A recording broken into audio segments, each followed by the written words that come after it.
My name is Leonard Jefferson. I am the photographer who took the last picture of Tupac Shakur minutes before he was shot in Las Vegas on September 7th, 1996. Me and my partner, we drove down to Vegas from Los Angeles to attend the Tyson Seldon fight. Introducing the one and only Iron Mike Tyson.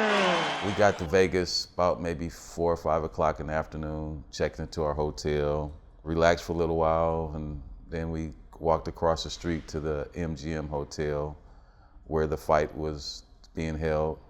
And we were just standing in the lobby, you know, people watching. And actually, I saw Tupac and a group of people that he was with come into the lobby right before the fight. And I just figured I probably would see him later, so I didn't really, you know, go approach him or anything like that.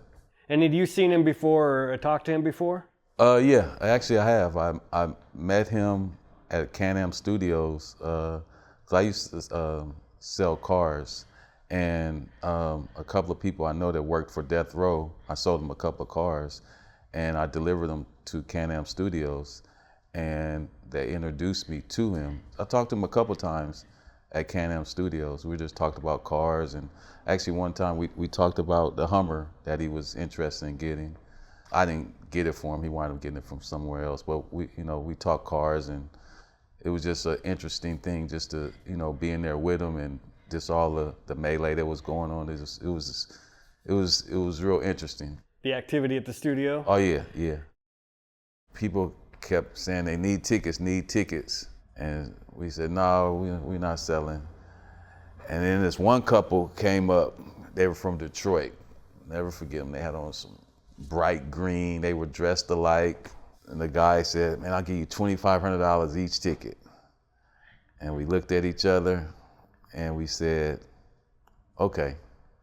And so we wind up selling our tickets and made a little profit off of them. It turned out to be a good deal for you. That fight was only like a minute long. Yes. People were mad. Yeah, and that's what we took into consideration too. He's like, Tyson's usually knocking people out like within a minute or two of the first round.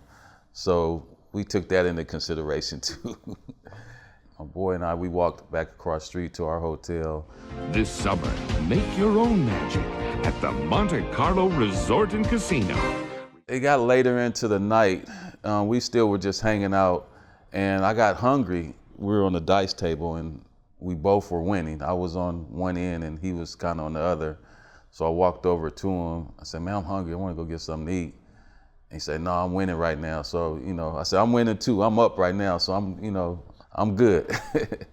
I wind up calling California Pizza Kitchen to place a food order. And I called them and told them I was coming to pick it up. Valet brought my Suburban up. And I got in the Suburban and made my way to the Strip, and it was crowded. There was traffic. Saw a lot of police and just a lot of people. You saw people still yelling out Tyson, and the fight had been over for a few hours. I saw this one guy, he was like yelling, Tyson, Tyson. As I was driving, making my way through the traffic, I stopped at a light and I looked to the left, and there was some shiny wheels. I'm in the car, so I looked at the wheels, and then I looked over and I saw it was Tupac and Suge. And I said, what up, Pac? And then he kind of hesitated, he looked, and then he recognized me. And he said, oh, what up, man? And then I said, hey, what's up, where you guys going? He said, we're going to the club. You should follow us. I said, all right, cool. So for some reason, I have no idea why, I said, man, let me get a picture real quick. I said, let me get a picture. And I had my camera, I had a 35 millimeter camera in my center console. So I grabbed the camera and I just, snapped the picture. Yeah, and I still have the camera that I took the picture with.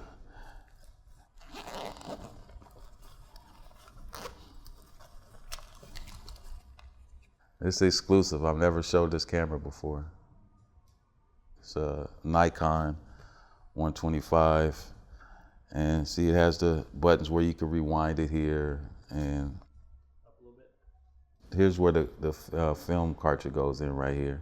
Yeah, I held on to the camera. This is it. It's a Nikon 125i.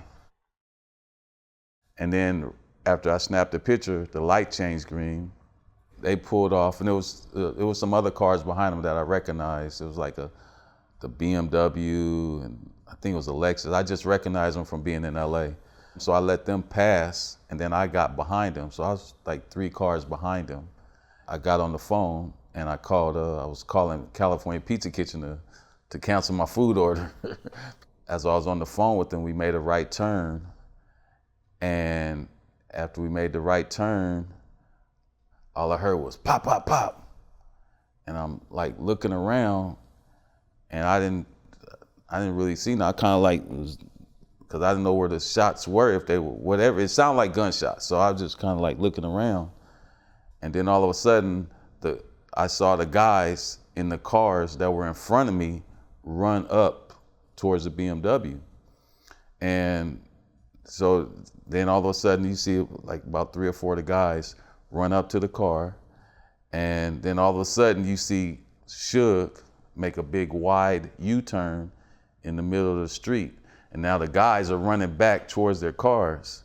And then one of the guys, I don't know why, he ran and was trying to open my door.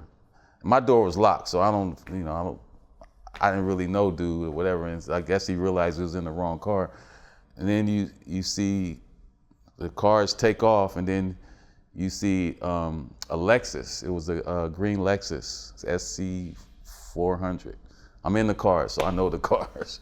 I don't know, I just got into it, and I wind up making a U-turn and following behind them. And as we got back to the strip, there was traffic coming through, but Suge just ran through it. As he made the turn, he ran up on the curb. And if you see in the pictures, there were 2 flat tires on the passenger side. That was from him going up on that curb on the strip. So then it's 3 of us. We going through the intersection also, flying. And so then we get back to this one intersection, and he makes a left turn, and there's traffic. So he was stopped. And so the Lexus got into a turning lane, and now I'm behind the Lexus. I'm directly behind the Lexus, which, what's the security? Frank Alexander. Yeah, Frank Alexander, yes. That's who was driving the Lexus. Yeah, and it was Kadada Jones's car. It was her car, yeah. And now I see the bicycle cops rolling up. They're like, and then all of a sudden you see one of them throw the bike down, and he draws his gun. And now he's pointing it at the BMW. I hear out the window, Suge, my man, pocket shot. And you see the police. I couldn't really make out what he was saying. I think he was saying something about get out the car or something. And then all of a sudden you see Suge get out the car, and he lays on the ground. And then the cop runs up to him. Now Suge jumps up, and he runs over. Him and the cop goes over to the other side of the car, to the passenger side where Tupac is. And then while that is happening, another cop pulls up in a car, and he's on the wrong side of the street. He pulls up, and he pulls a gun on me. He said, freeze, don't move, put your hands on the steering wheel. And then all of a sudden the door opens, and he's snatching me out the car, throws me on the ground. I say, hey, what's going on? What's up? And so while he puts me on the ground, while I'm on the ground, he has me facing where all the action is. So I'm laying down, looking like this, and I see they open the door. They take Tupac out. He's on the ground. I see him, like they put him on the ground. And then now the ambulance shows up. But as the cops are, searching me, and, and I'm telling them I'm not with them, or whatever, I'm not with them. And then he was saying, well, we got witnesses saying that you're part of their entourage. I was like, no, I'm just here. I just pulled up to the intersection. I just saw him. I just took a picture. And then he said, well, we have witnesses. He kept saying, we have witnesses saying that you were part of their entourage. Now the ambulance pulls up, and I see the medics are, tending to Tupac and Suge, and I saw that Suge had some blood coming down his head or whatever, and they were tending to that, and then I see him put Tupac on a gurney, and they put him into the back of the ambulance, and then Suge, he gets in, and then they drove off, and then the cops interviewed me, and I gave them my driver's license, told them what I was doing, where I was staying at, and now the other cops are talking to the other guys that were there, because then now they pulled up the guys from the Outlaws. I learned that they were from the Outlaws. They talking to Mr. Alexander. They wouldn't let him go. He kept trying to leave. He said, I'm his security. I need to be with him. He said, no, you can't leave the scene, whatever. And so they searched my car. It was new. I had just bought the Suburban maybe like 2 weeks before. So I didn't really have anything in it, just maybe some papers or whatever. And then the officer said, you're free to go. We don't need you. We got your information. If we need you, we'll contact you.